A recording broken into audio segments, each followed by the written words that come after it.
कर्नाटक का सियासी नाटक अभी थमने का नाम नहीं ले रहा है। 13 मई को आए नतीजों के बाद भी पार्टी आलाकमान अभी सीएम पद को लेकर फैसला नहीं ले पाया है। बुधवार 17 मई की सुबह तक सिद्धरामैया का नाम फाइनल माना जा रहा था, लेकिन शाम तक डीके शिवकुमार अड़ गए।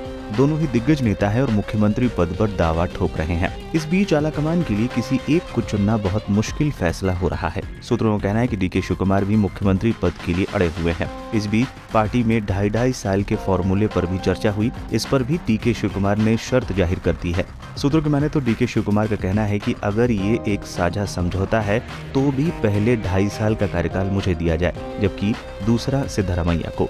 डीके शिवकुमार का कहना है कि मुझे पहला कार्यकाल दिया जाए या फिर मुझे कुछ नहीं चाहिए, मैं इस स्थिति में चुप रहूंगा। कर्नाटक के सीएम चुनना कांग्रेस के लिए सिरदर्द बनता जा रहा है, लेकिन चुनाव जीतने के बाद पार्टी अति उत्साहित होकर 2018 वाली गलती नहीं करना चाहती है। कांग्रेस पार्टी 2018-19 वाली गलती नहीं दोहराना चाहती, जिस वजह से पार्टी कर्नाटक मामले में फूंक कर कदम रख रही है। 2018 में कांग्रेस पार्टी ने 4 बड़े राज्यों में जीत दर्ज की थी और सरकार बनाई थी, लेकिन 2019 आते आते पार्टी धराशायी हो गई थी। बता दें, कांग्रेस पार्टी ने इसी तरीके से 2018 में राजस्थान, मध्य प्रदेश, छत्तीसगढ़ विधानसभा चुनाव में बड़ी जीत दर्ज कर सरकार बनाई थी, लेकिन 2019 आते आते पार्टी फिसड्डी साबित हो गई थी। लोकसभा में ऐसी शर्मनाक हार हुई कि पार्टी नेतृत्व पर ही सवाल उठने लगे। कांग्रेस पार्टी के अंदर से ही बगावत के सुर उठने लगे। इसके अलावा जीते हुए प्रदेशों में भी दिक्कतें शुरू हो गई। मध्य प्रदेश में ज्योतिरादित्य सिंधिया की कमलनाथ के साथ नहीं बनी और अपने साथ 22 एमएलए समर्थकों को लेकर बीजेपी में वो शामिल हो गए और मध्य प्रदेश में कांग्रेस की सरकार गिर गई। राजस्थान में गहलोत और पायलट के बीच क्या स्थिति है, ये तो जग जाहिर है।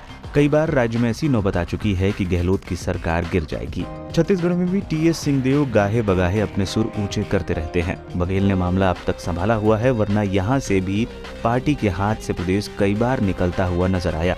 इन राज्यों में सियासी उठापटक का फायदा बीजेपी ने भरपूर उठाया और 2019 की लोकसभा में भी इसका असर देखने को मिला था। 2018 के कर्नाटक विधानसभा चुनाव में कांग्रेस पार्टी ने 80 सीटें जीती थी, लेकिन लोकसभा चुनाव में पार्टी को केवल 1 सीट मिली।